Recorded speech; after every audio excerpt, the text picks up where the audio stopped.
चलो कैसे में लाड़ लो, बिल्कुल क्लास आपकी स्टार्ट हो चुकी है। और अब वो समय आ चुका है कि भैया आप पढ़ाई पे ध्यान दिया जाए। और मैं आप सभी को बता दूं कि 9 बजे वाली जो क्लास है, जितने भी बच्चे वर्ग 2 की तैयारी कर रहे हैं या यहाँ पर आप हिंदी विषय से कोई भी एग्जाम दे रहे हैं, तो ये क्लास कंटिन्यू चलेगी। और अब मैं इसमें अपने हिसाब से पढ़ाऊंगा। क्यों? क्योंकि यहाँ पे वर्ग 1 में जो मैंने अपने हिसाब से पढ़ाया था उसका इतिहास आप लोगों ने देख लिया है।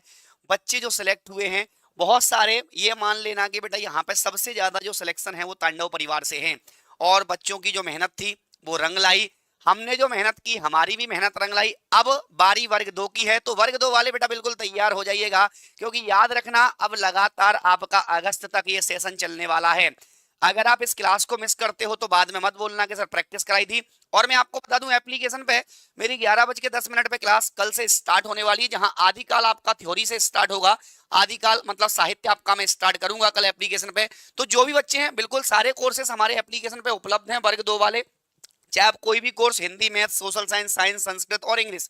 इसके बाद यहाँ पे ऑफलाइन बैच 1 तारीख से स्टार्ट है ग्वालियर ब्रांच पे और हमारे इंदौर ब्रांच पे। तो ग्वालियर ब्रांच फूलबाग पे आपके सारे बैचेस रहेंगे। ऑफलाइन जो बच्चा आ सकता है बिल्कुल, क्योंकि यहाँ पे ऑफलाइन बच्चों का जो टॉपर्स रहे थे, ऑफलाइन का थोड़ा अलग मामला रहता है, मैंने आपको बताया था। क्योंकि आप मेरे सामने रहोगे, डंडे खाओगे तो सिलेक्शन जल्दी ले जाओगे। इसके बाद यहाँ पे वर्ग 3 का जो बैच है वो भी आपका यहाँ पर एप्लीकेशन पे उपलब्ध है। तो वर्ग 3 का अगस्त में पेपर है। जो भी बच्चा जिस एग्जाम की तैयारी कर रहा है, बिल्कुल यहाँ पे तांडव परिवार से जुड़िएगा, आपको भी सफलता निश्चित मिलेगी। चलो हम यहाँ पे सेशन को स्टार्ट करते हैं। और एक ये वाला बैच भी है, इसका भी पेपर है सितंबर में, तो इसकी भी तैयारी कर लो भैया। महिला पर्यवेक्षक, एक भी वैकेंसी छूटनी नहीं चाहिए, इस बार हमको सिलेक्शन लेना है। तो वर्ग 2 वाले तैयार हैं? पहला क्वेश्चन हम स्टार्ट करते हैं। तो वर्ग 2 इस बार पार होना चाहिए लाड लो। मैं मेहनत करूंगा, आपको भी उससे 2 गुनी मेहनत करनी पड़ेगी। आपको भी पढ़ना पड़ेगा, तभी मजा आएगा, नहीं तो फिर मजा नहीं आएगा। आपको केवल वही क्वेश्चन पढ़ाए जाएंगे जो आपके पेपर में आते हैं। तो सारे क्वेश्चन को आप आज से, बिल्कुल आज से मतलब अभी से एक फेयर बनाइएगा। जो डिस्क्रिप्शन में बताऊं उसको लिखते जाइएगा और पेपर में जाके यहाँ पे सीधा निपटा दो, सीधा खोपड़ी में छेद कर दो उसके एग्जाम की। देखना लाड़ लो। ये रहा आज का पहला प्रश्न। समझ के आंसर देना है, तुक्का मत मारना। बहुत समय अपने पास, आराम आराम से हम सारी चीजों को समझेंगे। बिल्कुल सभी का स्वागत है। चंद्रभांजी, प्रियंका, वर्षा, गोलू, तारा, अनीता, शीला, सभी का स्वागत है। देखना, हाँ तैयार हो जाओ, सेशन स्टार्ट हो चुका है। और बिल्कुल यहाँ पर स्क्रीन को बड़ा कर लो, कमेंट पे ध्यान मत दो, क्योंकि कमेंट की वार्ता को आप समाप्त करो। केवल मेरे वर्णों को सुनो, मैं क्या बोल रहा हूं उसको आप अपनी कॉपी में लिखते जाओ। बाकी तुमको यहाँ पे दुनियादारी से कुछ नहीं लेना। सिलेक्शन लेना है तो भैया पढ़ना पड़ेगा। मैंने वर्ग 1 में भी बोला था यही। तो वर्ग 1 में बेटा इतिहास रच गया है, लेकिन अब यहाँ पर इतिहास सबसे बड़ा होने वाला है वर्ग 2 का, जहां भंडारा होगा सिलेक्शनों का तांडव परिवार पर। देखना, आदिकाल के साहित्य में उपेक्षित रहा है। तो उपेक्षित क्या रहा है? सामाजिक चेतना, आश्रयदाता प्रशंसा, धार्मिक चेतना और राष्ट्रीय चेतना। तो उपेक्षित क्या रहा है इसमें, बताइएगा। ये प्रश्न आपका, मैं एक और चीज बता दूं। देखो, जो बच्चे यहाँ पे तैयारी कर रहे हैं, तो ईएमआरएस का अभी जो पेपर हुआ था आपका, ईएमआरएस का जो टीजीटी का पेपर हुआ था, उसके सभी पेपर सोल्व करना है आपको। कम से कम 10 से 12 प्रश्न यहां से मिलने वाले हैं। याद रखना ये चीजें, आपको एज इट इज प्रश्न मिलने वाले हैं। क्योंकि जो वर्ग 1 का था वो यहाँ पे उससे पहले जो आपका पीजीटी हुआ था, वहां से सेम टू सेम कम से कम 17 से 18 प्रश्न मिले थे। आपको यहाँ पे ईएमआरएस का जो अभी लेटेस्ट हुआ था उसको यहाँ पे देख लेना एक बार। और जो टीजीटी का आपका अभी अगस्त तक जो पेपर हो, उनके एग्जामों को आप लोग देख लो। देखना, मजा आ जाएगा आप लोगों को। ये चीजें कोई नहीं बताएगा, केवल तांडव परिवार पे ये सारी चीजें आपको मिल जाएंगी और बिल्कुल यहाँ पे प्रूफ के साथ मिलेंगी। समझना, आदिकाल के साहित्य में उपेक्षित रहा है। क्वेश्चन को पढ़ना। हाँ बिल्कुल भैया, सर वर्ग 2 में कितनी वैकेंसी आएंगी? बेटा वैकेंसी बहुत आएंगी, बस आप लोग यहाँ पे सिलेक्शन, हाँ अगर लेना चाहते हैं तो तैयारी बढ़िया जोरों शोरों से कीजिएगा। बेटा तैयारी आप जोरों शोरों से करोगे तो मजा आ जाएगा आप लोगों को। अगर तैयारी जोरों शोरों से नहीं करोगे तो फिर यहाँ पे ना तो मैं कुछ कर सकता हूँ, ना फिर आपकी मेहनत कुछ कर सकती है। तो मेहनत तभी रंग लाएगी जब आप लोग पढ़ोगे। हाँ बहुत बढ़िया। हाँ ठीक है। देखो, यहाँ पर याद रखना, सबसे पहले हम आदिकाल की बात करें तो आदिकाल में जो रामचंद्र शुक्ल थे वो ये कहते थे कि भैया यहाँ पे वीर गाथा काल है। तो वीर गाथा काल है मतलब उसमें राष्ट्रीय चेतना की यहाँ पे जो है संभावना भैया मिल सकती है। लेकिन समझना यहाँ पे मुद्दा क्या है, उपेक्षित रहा है। तो देखो, सामाजिक चेतना है, बिल्कुल है भैया। क्योंकि यहाँ पर अगर आदिकाल के विश्लेषण की मैं बात करूं, आदिकाल की विशेषताओं की अगर मैं बात करूं, तो यहाँ पे सामाजिक चेतना के साथ साथ आश्रयदाताओं की प्रशंसा, धार्मिक चेतना इस आदि चीजों की यहाँ पर विशेषता हमको ये आदिकाल में स्वयं चित्रण मिलता है। आदिकाल के चित्रण में जब आप पढ़ोगे तो हमको यहाँ पे सामाजिक चेतना, आश्रयदाता प्रशंसा, धार्मिक चेतना, लेकिन हमको क्या नहीं मिलता लाडलो इसमें?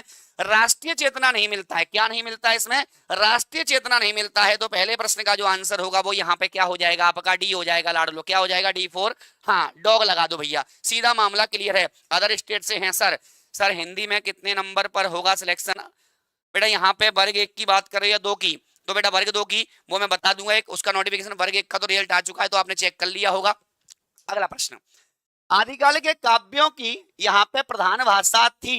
बेटा सारे के सारे प्रश्न आईएमपी है, मैं एक भी प्रश्न ऐसा नहीं कराऊंगा जो आपके एग्जाम से बाहर हो। बस ये डिपेंड करता है कि आप लोगों की तैयारी क्या है, बस उस पर डिपेंड करता है। तो सबसे पहले हम यहाँ पे समझ लेते हैं, मैं यदि आपको यहाँ पर बताऊं तो आदिकाल में जो यहाँ पर काव्य थे, तो काव्य में यहाँ पर किसका प्रयोग किया जाता था? तो याद रखना यहाँ पर आप लोगों ने सुना होगा, एक तो राजस्थानी थी और एक अपभ्रंश थी।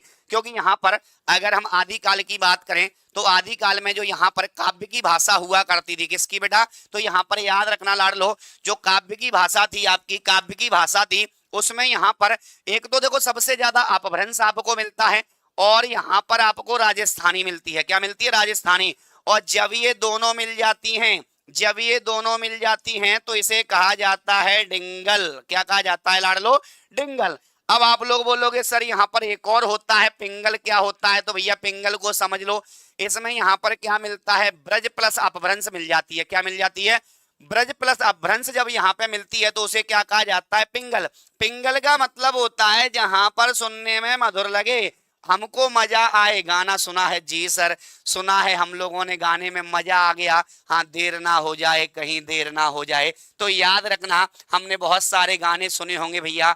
हाँ तो भैया जाने कहाँ गए वो दिन, अब वो फिर से वापस आने वाले हैं। अगस्त में अपने दिन का पता चल जाएगा कि अपने दिन कैसे हैं, अच्छे हैं और अच्छे हैं और अच्छे होने वाले हैं, समझना। तो यहाँ पर बात किसकी हो रही है? आदिकाल की हो रही है। तो आदिकाल की यदि हम बात करें तो यहाँ पे डिंगल पिंगल शैली जो थी वो मिश्रित शैली थी। तो यहाँ पर सीधा सीधा आपको समझना है, इसमें डिंगल पिंगल शैली का प्रयोग किया जाता था। किसका प्रयोग किया जाता था? डिंगल पिंगल शैली का प्रयोग किया जाता था। तो यहाँ पर हम समझ सकते हैं कि यहाँ पे आदिकाल की अगर बात होती है तो यहाँ पे भाषा कौन सी आएगी आपकी?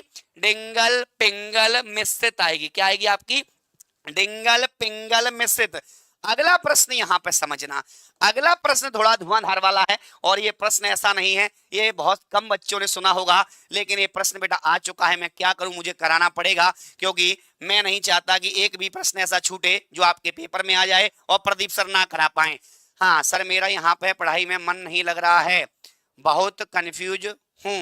अब बेटा पढ़ाई में मन नहीं लग रहा है तो आपका खाने पीने में मन लग रहा होगा। अब बहुत सारे बच्चे यहाँ पे बोल रहे हैं सर पढ़ाई में मन नहीं लग रहा। देखो बेटा पढ़ाई में मन लगाना पड़ेगा। पढ़ाई में मन तभी लगेगा जब आपको अंदर से मोटिवेशन मिलेगी। मोटिवेशन कब मिलेगी? जब आप यहाँ पे कंटिन्यू 3 से 4 घंटे पढ़ोगे और जो डाटा हमने पढ़ा है उसको बार बार रिकॉल करोगे, बार बार यहाँ पे पढ़ोगे, तो अंदर से एक मोटिवेशन आएगी कि हाँ हमको कितना याद है, और जितना आपको याद है उतना ही आपको पढ़ने में मन लगेगा। जब आपको कुछ याद ही नहीं है तो पढ़ाई में थोड़ी मन लगेगा। फिर तो हमारा मन लगेगा किसमें? क्या यहाँ पे बोला क्रिकेट खेलने में, खाने पीने में, 10-15 खाई और सो गए, काहे का मन? हाँ पढ़ो पहले आप लोग। देखना, पुस्तक जल्लड़ हत दे चल गज्जन नृपकाज। तो यहाँ पर यह पंक्ति किस कवि से संबंधित है? जल्दी से जल्दी बताइएगा। जल्लड़ है बेटा, याद रखना। हाँ चंदवरदाई सुना है? हाँ तो भैया चंदवरदाई के यहाँ पे पुत्र आपने सुना होगा जल्लड़। चलो तो यहाँ पर याद रखना ये कहाँ से लिया गया है, कैसे लिया गया है, ये आपको बताना है। हाँ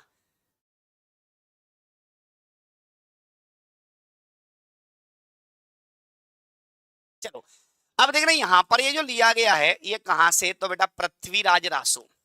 पृथ्वीराज रासो किसकी है लाडलो? तो चंदवरदाई की है। किसकी है? चंदवरदाई की है। अब चंदवरदाई की बात करें तो जब पृथ्वीराज रासो लिखा था तो यहाँ पर इसमें पूछा जाता है ये महाकाव्य है क्या है, खंड काव्य है? तो बेटा यहाँ पर याद रखना इसमें 69 सर्ग हैं। कितने सर्ग हैं? 69 सर्ग हैं। 68 यहाँ पर छंद हैं। तो सर्ग अगर मान लो 8 या 8 से ज्यादा हैं तो उसे क्या कहा जाता है? महाकाव्य कहा जाता है। ये महाकाव्य श्रेणी का यहाँ पर ये आपका ग्रंथ है। और किसने लिखा था? चंदवरदाई ने लिखा था। तो ये कहां से लिया गया है? पृथ्वीराज रासो से पंक्ति ली गई है। किसकी है भैया? चंदवरदाई की है। इसके बाद यहाँ पर याद रखना पृथ्वीराज रासो को बहुत सारे लोग ये भी कहते हैं कि ये सुखसुखी संवाद के रूप में रचित माना जाता है। तो सुखसुखी अगर शब्द आता है, कभी आपसे पूछ लिया जाए, अगर ये शब्द कभी भी आ जाए सुखसुखी, तो याद रखना वो पूछ क्या रहा है, चंद्रवरदाई से संबंधित बात कर रहा है, वो आपका यहाँ पे पृथ्वीराज रासो से संबंधित बात कर रहा है। तो वहीं पर फिर बात रुकी कहाँ थी, बात और आगे पहुंच गई, और जब ये बात उठी थी तो आगे पहुंच गई बच्चन सिंह पर। कहाँ पहुंच गई लाडलो, बच्चन सिंह पर पहुंच गई। तो बच्चन सिंह ने सीधा लिख दिया कि भैया ये पृथ्वीराज रासो नहीं है, ये एक राजनीतिक महाकाव्य है। क्या है लाडलो, तो यहाँ पर अब बात जब उठी थी तो ये दूर तक गई, और दूर तक गई तो फिर यहाँ पे बच्चन सिंह, और बच्चन सिंह कहाँ रुकने वाले थे, उन्होंने कहा था कि भाई साहब ये एक राजनीतिक महाकाव्य है। क्या है लाडलो, ये यहाँ पर एक राजनीतिक महाकाव्य है। तो राजनीतिक महाकाव्य किसने कहा था, बच्चन सिंह ने कहा था। फिर यहाँ पे बात आगे पहुंच गई, बहुत सारे यहाँ पर जो लोग थे उन्होंने ये भी कह दिया था कि राजनीति की महाकाव्यात्मक त्रासदी भी किसे कहा जाता है, पृथ्वीराज रासो को। तो महाकाव्यात्मक त्रासदी किसकी, पॉलिटी, राजनीति की जो महाकाव्यात्मक त्रासदी है वो भी यहाँ पे पृथ्वीराज रासो को कहा जाता है। ठीक है, किस टाइम से स्टार्ट होगी, 1 तारीख से ग्वालियर स्टार्ट है बेटा, याद रखना। तो ऑफलाइन बैच में आप आ सकते हो, कोई दिक्कत नहीं, ग्वालियर 1 तारीख से बैच स्टार्ट है फूलबाग पर। अगला देखना यहाँ पर, अगला प्रश्न ये रहा, अगला प्रश्न ये रहा कि निम्न में से कौन सा सुमेलित नहीं है। अब आपको इसके लिए क्या करना होगा, पहले पता होना चाहिए कि कौन सी पुस्तक किसकी है। हाँ चलो भैया जल्दी से जल्दी बताओ, जितने लाडले देख रहे हैं भैया याद रखना, अगर आपका आंसर नहीं आया तो फिर मामला गड़बड़ है। कौन सा यहाँ पे सुमेलित नहीं है, ठीक है,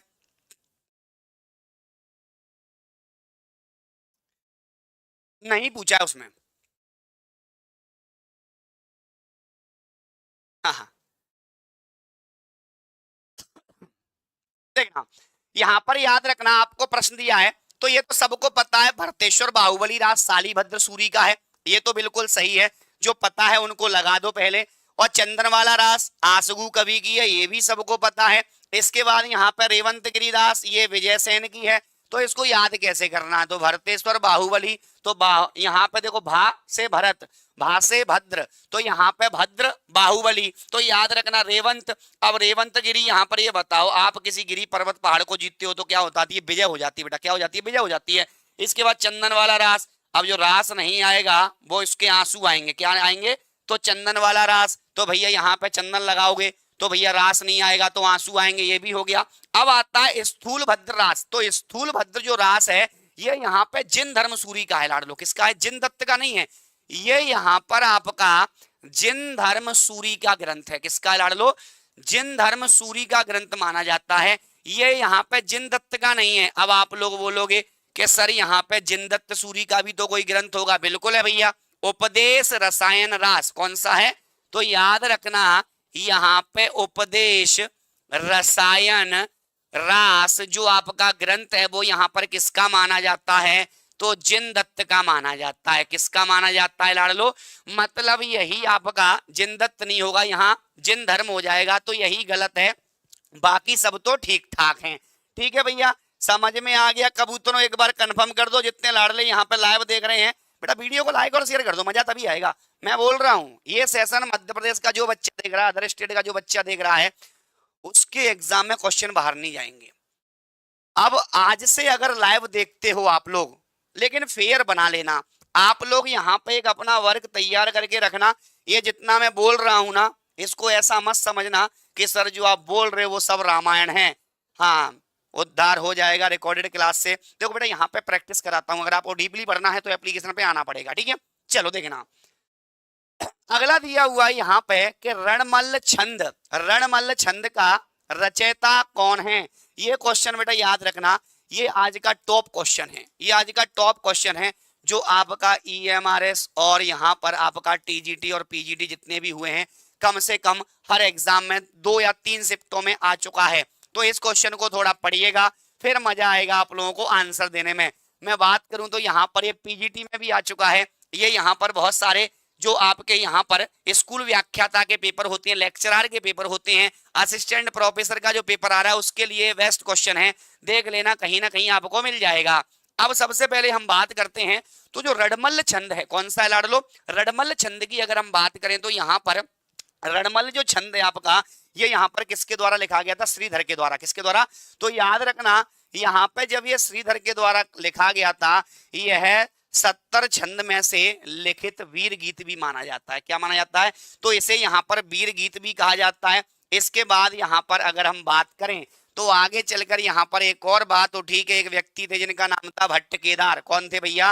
भट्ट केदार ने यहाँ पर जयचंद प्रकाश नाम से एक प्रबंध काव्य लिखा था। तो यहाँ पर जो भट्ट केदार हैं, तो भट्ट केदार ने क्या लिखा था भैया? जयचंद नाम।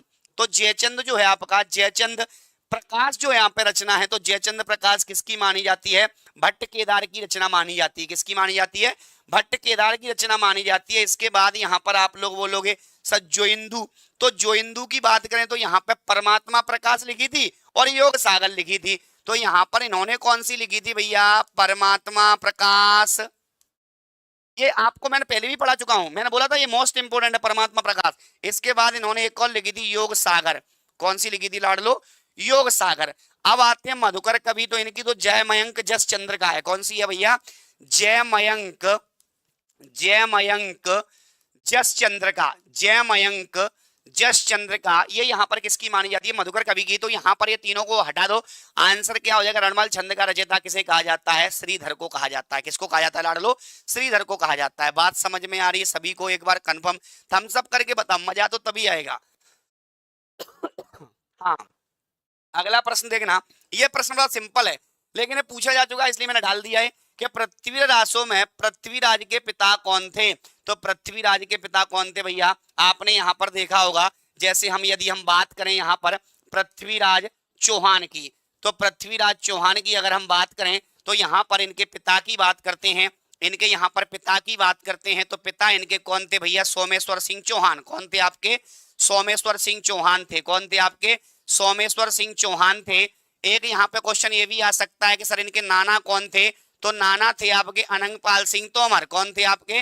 अनंगपाल सिंह तोमर थे। कौन थे भैया? अनंगपाल सिंह तोमर थे, जिन्होंने यहाँ पे दिल्ली की स्थापना की थी। वहीं सिकंदर लोधी ने आगरा की स्थापना की थी। अब यहाँ पर क्या होता है, पृथ्वीराज चौहान जो हैं, बिल्कुल भैया याद रखना पृथ्वीराज चौहान का मामला भी खतरनाक था, क्योंकि तराइन फर्स्ट और तराइन सेकंड के जो दो युद्ध हुए थे गौरी के साथ में, इसकी घटना का पूरा जो विवरण दिया हुआ है वो आपको पृथ्वीराज रासों में दिया हुआ है। ये यहाँ पर वीर रस में लिखी गई रचना है। इसमें श्रृंगार भी मिलता है जब पृथ्वीराज चौहान को देखकर आकर्षित हो जाती हैं कौन? तो भैया यहाँ पर संयोगिता।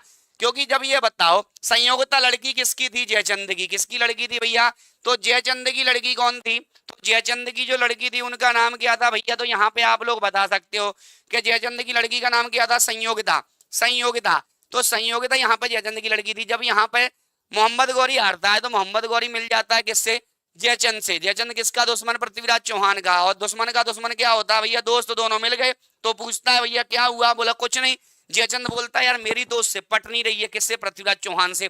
जयचंद बोलता है गौरी से, बोला यार मेरी यहाँ पे किससे नहीं पड़ती है? मेरी तो यहाँ पे बिल्कुल भी पृथ्वीराज चौहान से नहीं पड़ती, पता नहीं लड़की कैसे पट गई उससे। तो मामला उसका क्लियर था। फिर पता चलता स्वयंवर करवाते, स्वयंवर में क्या होता है? उठा के ले जाते हैं कौन? पृथ्वीराज चौहान। संयोगिता को कहाँ? दिल्ली सीधा ले जाते हैं। तो फिर बोलते हैं कि तुझको भगा लाऊंगा तेरे घर से, तेरे बाप के डर से। समझ रहे हो ना? ये पूरा मुद्दा है, कहानी में सुनाऊंगा आपको ऑफलाइन में, ठीक है? चलो भैया, तो आंसर लगा दो डी। क्या लगा दो? डी। आगे बढ़ते हैं। अगला देखना, यहाँ पर अगला दिया हुआ है प्राकृत भाष हिंदी से आशय है। अगर इसका आंसर तुम लोगों ने नहीं दिया ना भैया कसम बहुत मारूंगा तुम लोगों को। चलो जल्दी जल्दी दो। हाँ,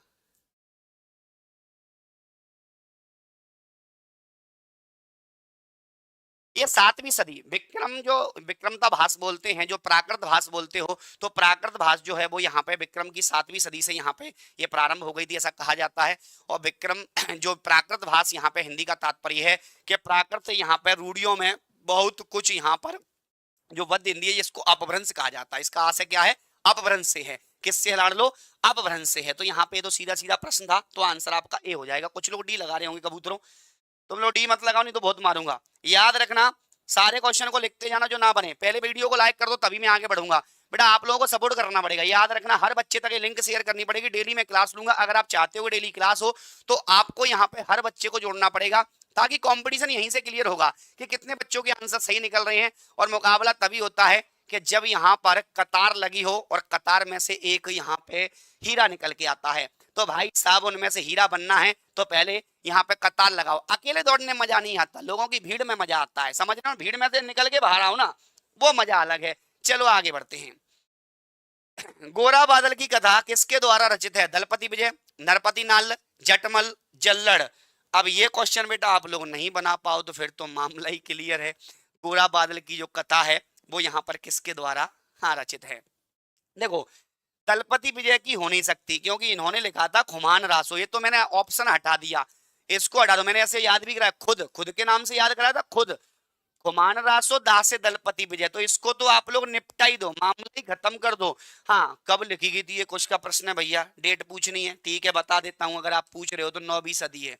अगर डेट वैसे आएगी नहीं, अगर आ गई तो निपटा देना, 9वीं सदी में लिखी गई थी। और नरपति लाल, यहाँ पे नरपति नंद की बात करें तो यहाँ पे नरपति नंद ने कौन सा लिखा था बेटा?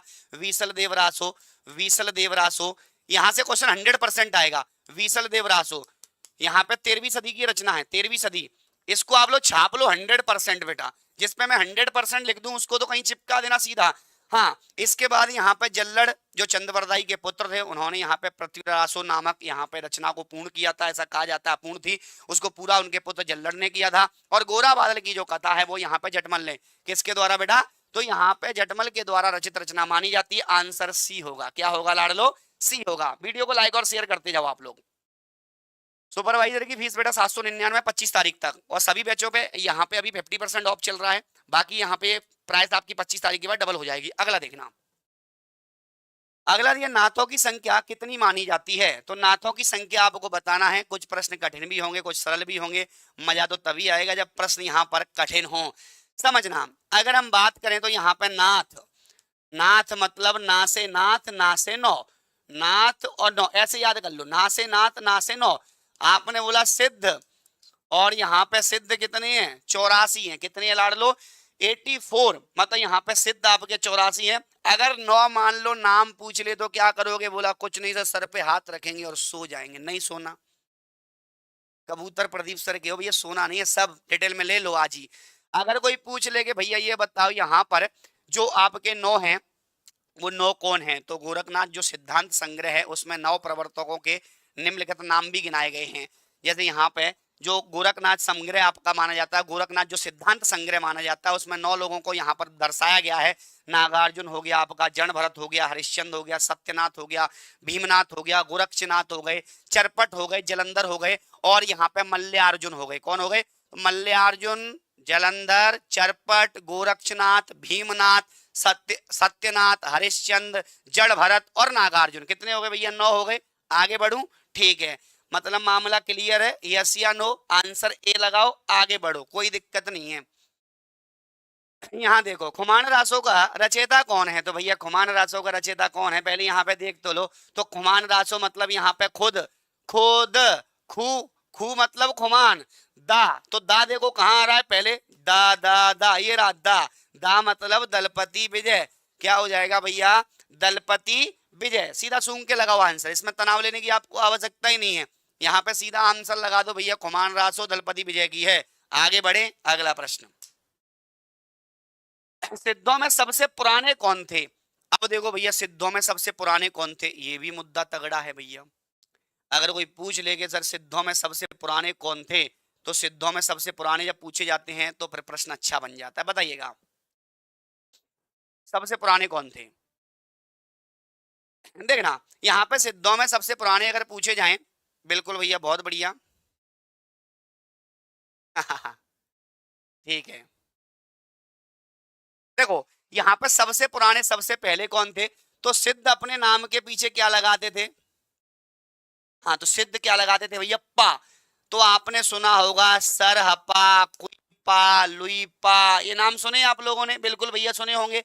तो सबसे पहले सरहपा आए थे जिनकी रचना आती है दोहा कोश। कौन सी आती लाड़ लो?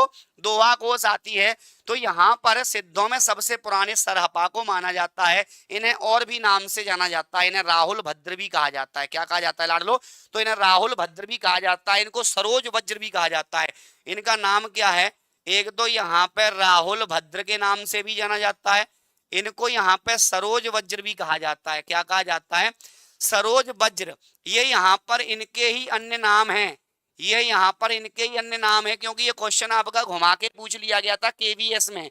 और केवीएस में यहाँ पर याद रखना, ये किसने माना था, तो राहुल सांकृत्यायन ने पहला कभी भी माना था, मैंने आपको बताया था सरहपा को माना था।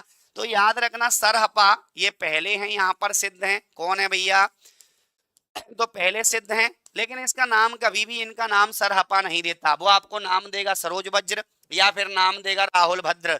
तो ये आपको डिसाइड करना पड़ेगा। तो यहाँ पे नाम आपका क्या हो जाएगा भैया, डी हो जाएगा। क्या हो जाएगा, डी हो जाएगा। बहुत बढ़िया।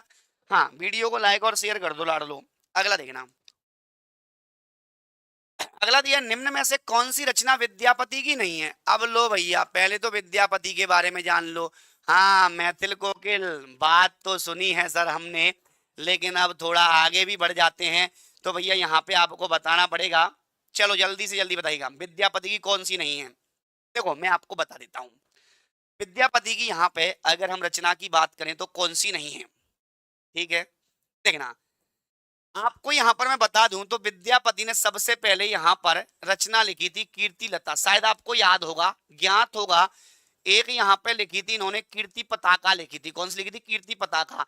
अब यहाँ पे दो रचना लिखी थी। भाषा पूछ ले तो यहाँ पे अभट्ट भाषा है लाडलो। कौन सी है, अभट्ट। लेकिन यहाँ तक थोड़ी रुके थे, अभट्ट से सीधा चेंज। अब आती है बात मैथिली, तो मैथिली में भी आगे चलकर यहाँ पर याद रखना, इन्होंने एक रचना लिखी थी पदावली। कौन सी लिखी थी लाडलो, तो पदावली की रचना की थी। और यहाँ पर इनको मैथिल कोकिल भी कहा जाता है लाडलो। क्या कहा जाता है इनको, मैथिल कोकिल भी कहा जाता है।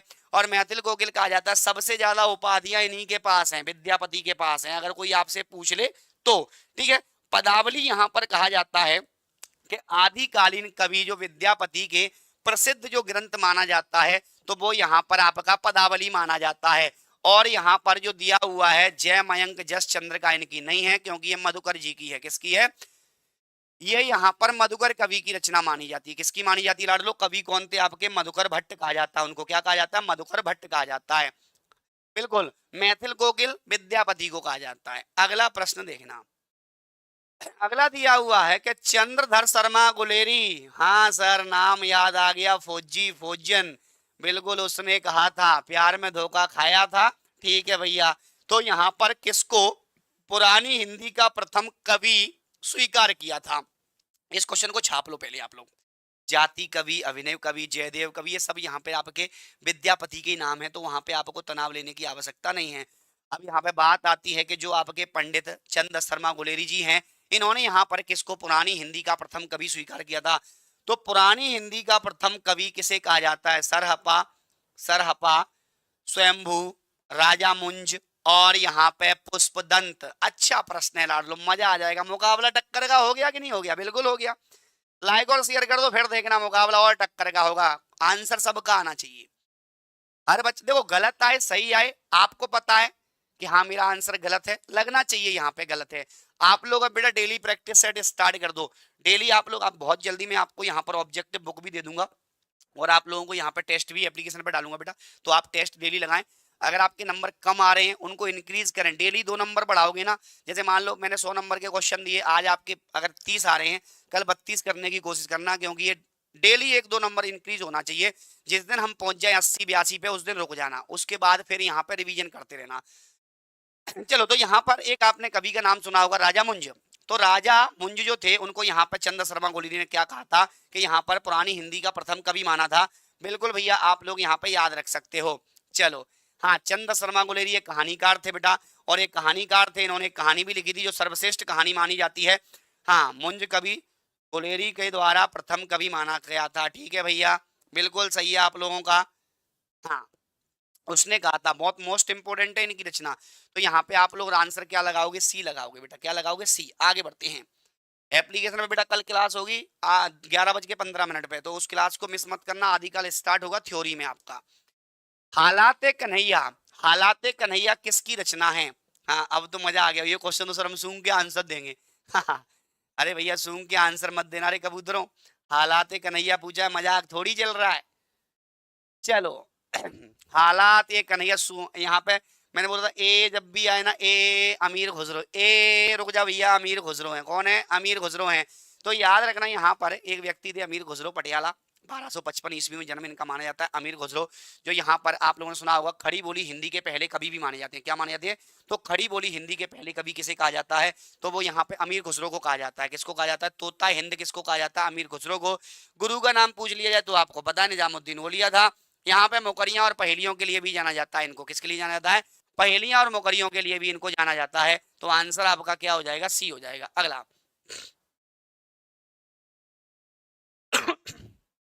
आदिकाल में किन ग्रंथों की प्रधानता रही है? वीर ग्रंथ, साकी, रासो, सूफी। किन ग्रंथों की प्रधानता रही है? ये क्वेश्चन बेटा समझना पड़ेगा। हाँ बिल्कुल बेटा, टेस्ट अब डलेंगे ना, अब आपके पास सामने दिखने लगा है कि अब आपका पेपर होगा, तो अब टेस्ट भी आपको मिल जाएंगे, टेंशन मत लो। हाँ बिल्कुल, डीपली पढ़ना है तो एप्लीकेशन पे आना पड़ेगा आपको।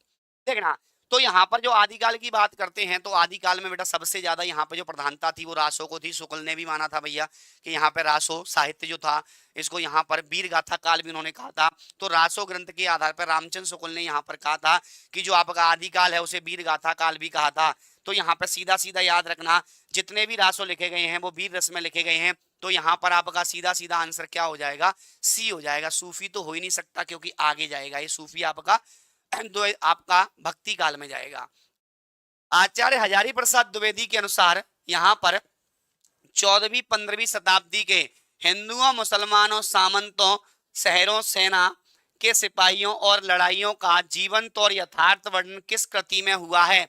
मतलब यहाँ पर जो आपका 15वीं शताब्दी 14वीं शताब्दी जो है आपकी, तो 14वीं और 15वीं जो शताब्दी है आपकी, इसमें यहाँ पर सेना, सिपाहियां, लड़ाइयां, इनका जो जीवन का यथार्थ चित्रण है, यथार्थ वर्णन है, वो यहाँ पर किस में मिलता है?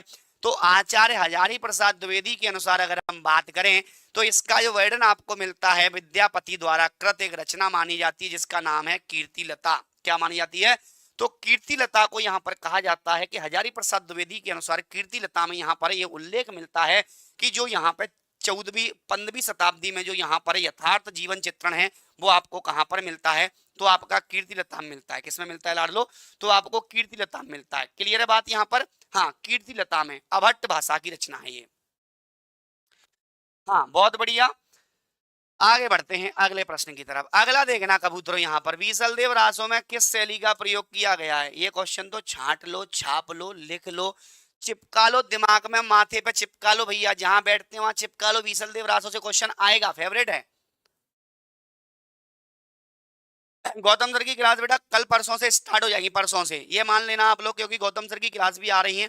तो सारी क्लासें वर्ग 2 की लगेंगी, महिला सुपरवाइजर वर्ग 3 सारी क्लासें स्टार्ट हो रही है यूट्यूब पर और एप्लीकेशन पे भी बेटा। चलो, बीसल देव रासो यहाँ पर किस शैली में लिखा गया था? तो आपको सीधा पता है भैया, बीसल देव रासो यहाँ पर बिल्कुल ये यहाँ पर किसके द्वारा लिखा गया तो आपको पता होगा। हाँ, नरपति नाल्य के द्वारा। किसके द्वारा?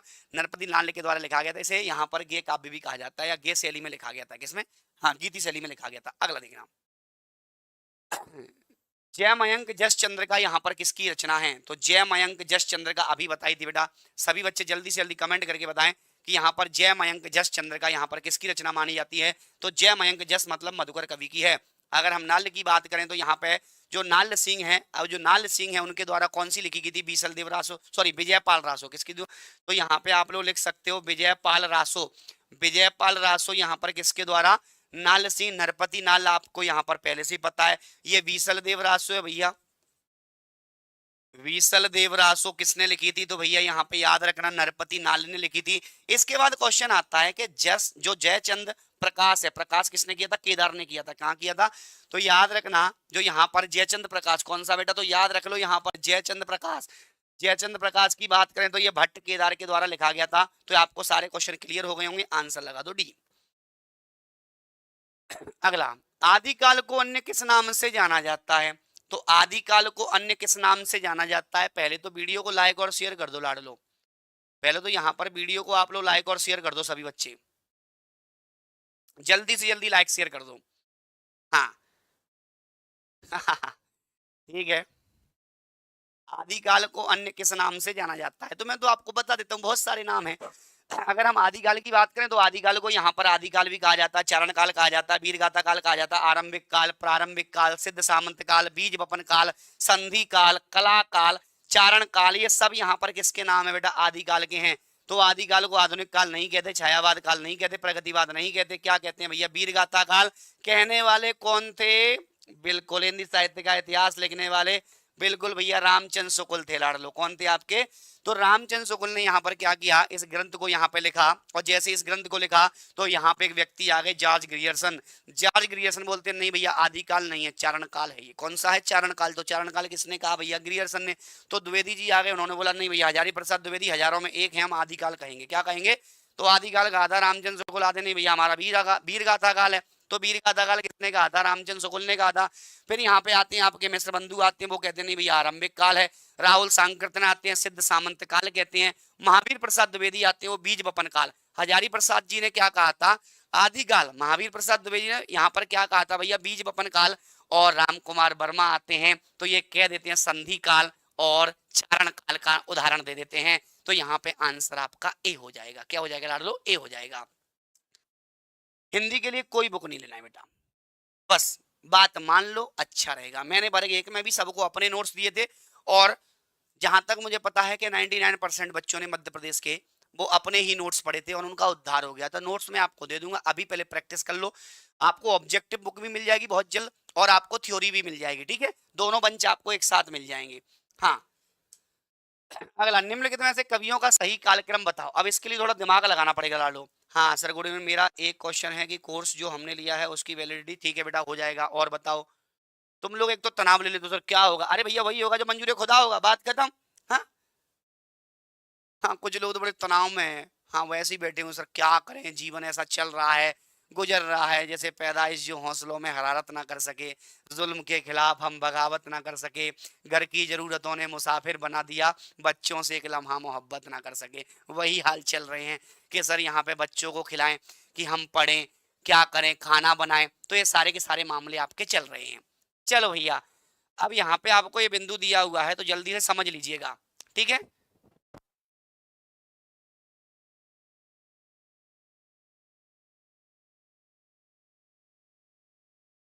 आगे बढ़े, 70 नंबर हैं बेटा। वो 40-50% का निर्णय जिस दिन आ जाएगा तो अपन क्लियर कर लेंगे, ठीक है? चलो भैया आगे बढ़े, इस प्रश्न को समझ लें। देखो यहाँ पर सबसे पहले अगर हम बात करें तो यहाँ पे कौन से कवि आते हैं, तो सबसे पहले एक ही कवि आते हैं भैया, सरहपा आते हैं। अब देखो सबसे पहले सरहपा आएंगे तो इसको हटा दो और इसको, दो तो खत्म। सरहपा के बाद यहाँ पर कौन आएंगे आपके? तो सरहपा के बाद यहाँ पे गोरखनाथ आएंगे। कौन आएंगे? गोरखनाथ। गोरखनाथ के बाद हेमचंद आते हैं। कौन आते हैं? हेमचंद। इसके बाद यहाँ पे सोम प्रभु आते हैं। कौन आते हैं? सोम प्रभु आते हैं। तो यहाँ पर याद रखना कब कब ये आपका कब लिखा गया था? तो सरहपा 769 ईस्वी, राहुल सांकृत्यायन के अनुसार बता रहा हूँ ये। इसके बाद यहाँ पे गोरखनाथ 852 ईस्वी, ये भी आपका यहाँ पे गोरखनाथ के अनुसार है, सॉरी राहुल सांकृत्यायन के अनुसार भी गोरखनाथ की डेट है बेटा। और यहाँ पर हेमचंद की बात करें तो 11वीं शताब्दी माना जाता है, या 1088 ईस्वी, या फिर यहाँ पे 11वीं शताब्दी माना जाता है। सोम प्रभु की बात करें तो ये आते हैं 1184 में आते हैं, और 12वीं सदी भी कहा जाता है। अगर ये प्रश्न आपको 12वीं सदी, 11वीं सदी, 9वीं सदी, 8वीं सदी ऐसे भी पूछा जा सकता है, तो आप लोग यहाँ पे प्रश्न का उत्तर दे सकते हो। अब यहाँ पे भैया आप लोग आंसर लगा लो, जल्दी से जल्दी कंफर्म करो क्या आंसर होगा, बताओ भैया। हाँ बेटा, लाइक और शेयर करते जाना बस आप लोग, बाकी आपको कुछ नहीं करना। सारे प्रश्नों का आपको यहाँ पर बिल्कुल विश्लेषण मिलने वाला है सटीक, और आपको यहाँ पर वही क्वेश्चन मिलने वाले जो आपके पेपर में सीधे से छपने वाले हैं। रिजल्ट रुक गया है, आएगा या नहीं? 63 नंबर है, बताइए। बिल्कुल बेटा आएगा, वो भी उस पर केस चल रहा है अभी, देखना। तो यहाँ पर सरहपा कहाँ गए थे गोरखनाथ से मिलने? उन्होंने कहा यहाँ पे कौन है? हेमसर है। हेमसर किससे मिलेंगे? सोमसर से। किससे मिलेंगे? सोमसर से। तो आंसर लगाओ भैया सी। किससे मिला? क्या आंसर लगाओ? सी। आगे देखना। अगला, आला किस ऋतु में गाया जाता है? चलो एक बार वीडियो को लाइक और शेयर कर दो। अच्छा स्क्रीनशॉट लेना है, साइड हो जाए, लो भैया ले लो जल्दी जल्दी।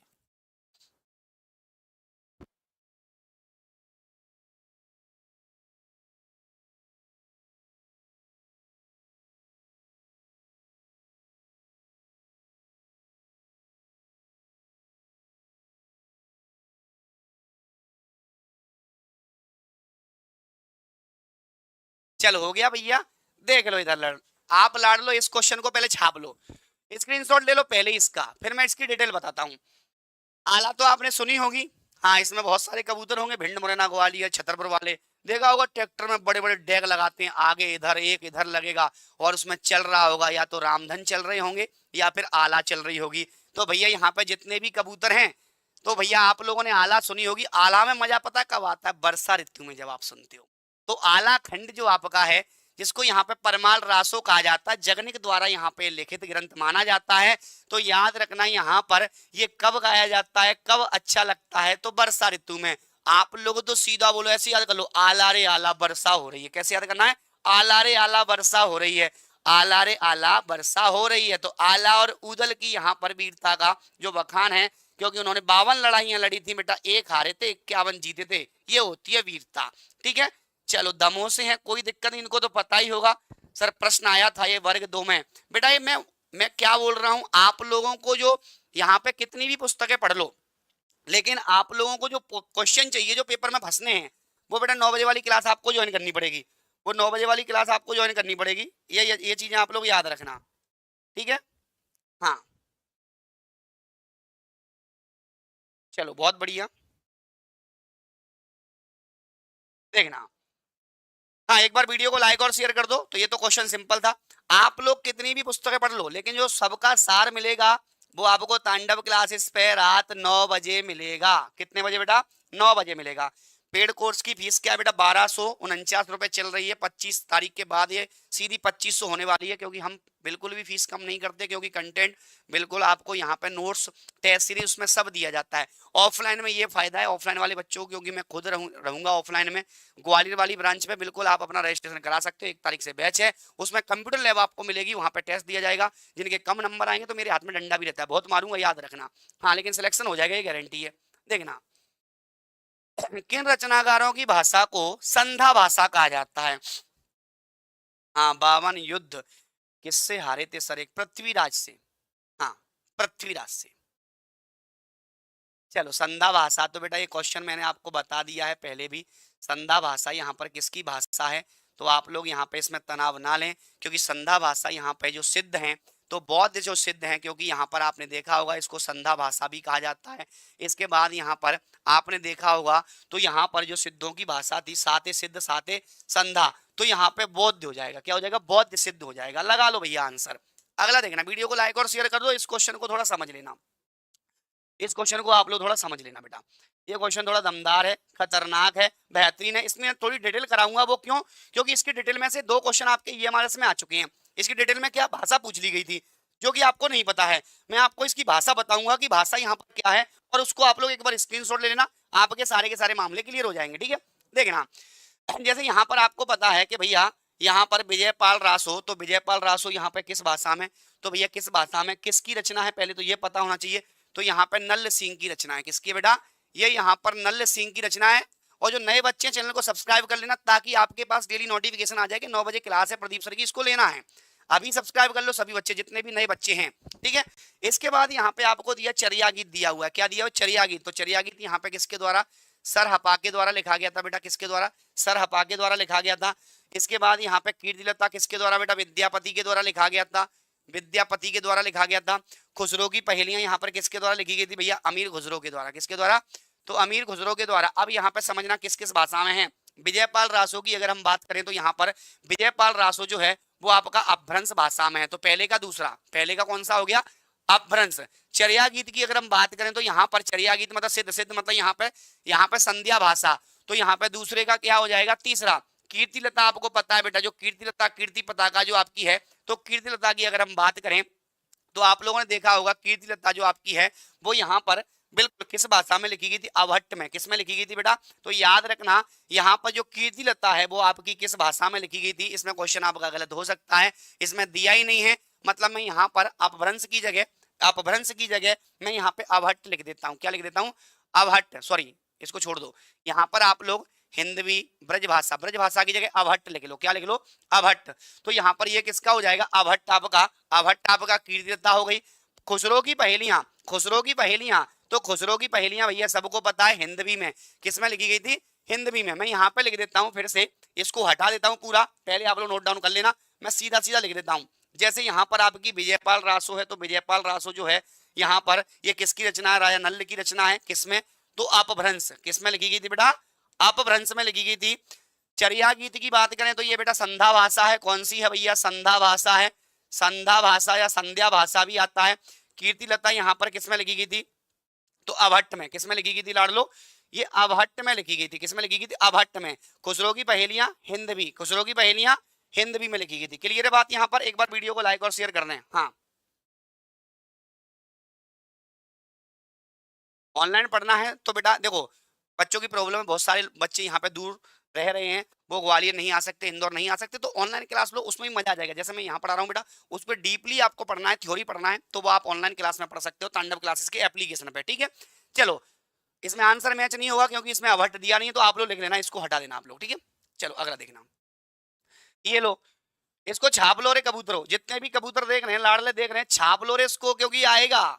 ये लो भैया, इस पे लिख देता हूँ 100% वाला। और जहां 100% अगर अपने कलम से लेके जाए मतलब वो आना है। कितने बजे से है सर न्यू बैच भंवरकुआ पर? ठीक है बेटा, ऑफलाइन बैच। हाँ, चितावत में। बिल्कुल बेटा, वो 1 तारीख से होगा। हाँ, सुबह ही स्टार्ट होगा। ठीक है, हाँ 9 या 10 बजे से रहेगा। ये दिया है 12 बरस लो कुकर जी है, सुनो है आपने? हाँ तो भैया हमने तो सुनो है ये। देखना रे कबूतरों सभी बच्चे, वीडियो को लाइक और शेयर आप लोगों ने नहीं किया है, एक बार लाइक और शेयर कर दो, फिर यहाँ पे समझना।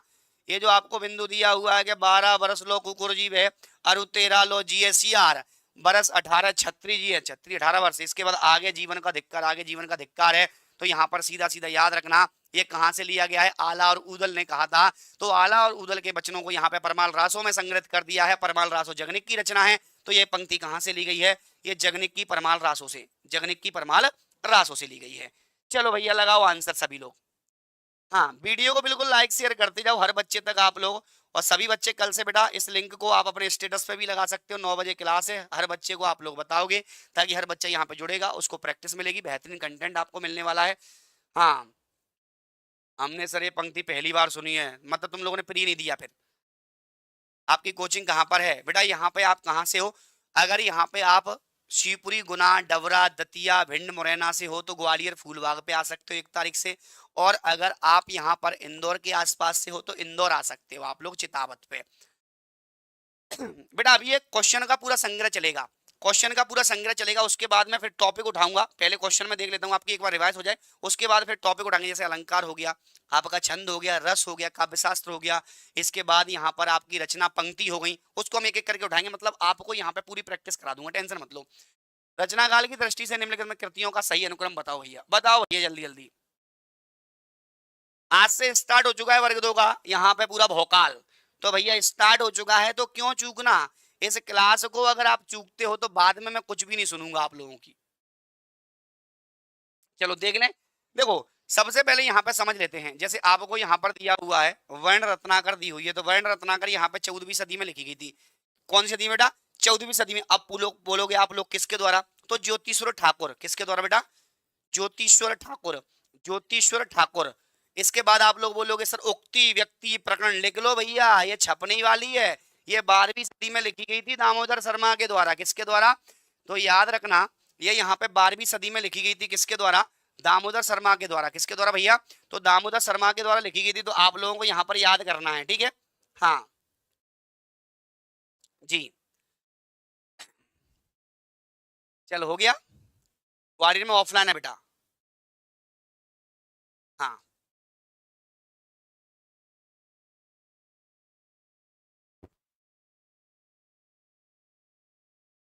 अब देखो यहाँ पर अगला आपको दिया हुआ है, यदि हम बात करें यहाँ पर, तो अगला जो आपको बिंदु दिया हुआ है, जैसे राउलवेल दिया हुआ है, कुबले माला दिया हुआ है, तो सबसे पहले यहाँ पर ये बताइएगा ये रचना किसकी है? जल्दी से जल्दी कमेंट करके बताओ। ऑफलाइन ग्वालियर बैच, हाँ फूलबाग पे है, ठीक है सर। मैथ्स की क्लास परसों से रहेगी। हाँ, आज से पहली क्लास स्टार्ट हुई है वर्ग 2 की, ये क्लास 9 बजे रहेगी डेली।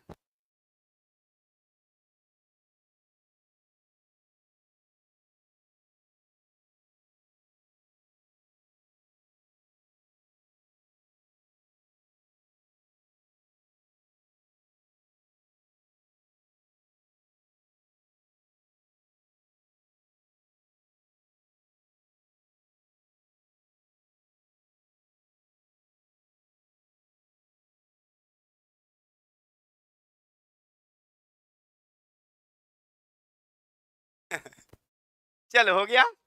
देखना यहाँ पे जो कुवलय माला है बेटा या राउल बेल है, तो राउल बेल आपको पता है बेटा 10वीं सदी में लिखी गई थी और ये आपकी 778 ईस्वी माना जाता है इसको, ठीक है।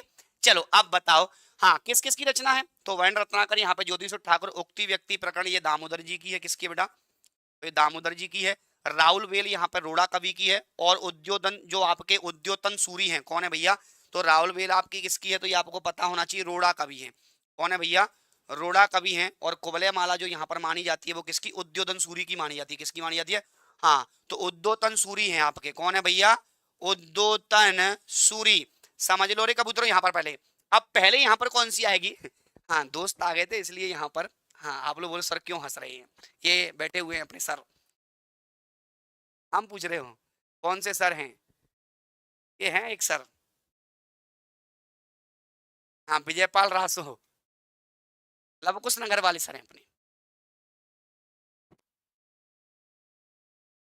चलो देखना, अब आपको यहाँ पर दिया हुआ है, तो वर्ण रत्नाकर की अगर हम बात करें तो वर्ण रत्नाकर आपका 14वीं सदी, ये 12वीं, ये 10वीं, ये 778 ईस्वी। अब आपको लगाना है इसमें आंसर भैया, कैसे लगाओगे, तो पहले कौन सी आएगी, कुवलय माला आएगी, कौन सी आएगी आपकी, को कुवलय माला आएगी पहले। इसके बाद यहाँ पर देखना आपको राउल बेल दूसरे नंबर पे आएगी, ठीक है, ये पहले पे आ गई, इसके बाद ये तीसरे पे और ये चौथे पे। तो आप आंसर लगाओ रे कबूतरों सभी लोग, चलो भैया, ए ए ए ए फोर आदमी, हाँ कुछ लोगों ने एप्पल, एप्पल तो मैडम पढ़ाती थी बचपन में, वो थोड़ी पढ़ना है, हाँ बड़े हो गए यहाँ पे लोग, ठीक है।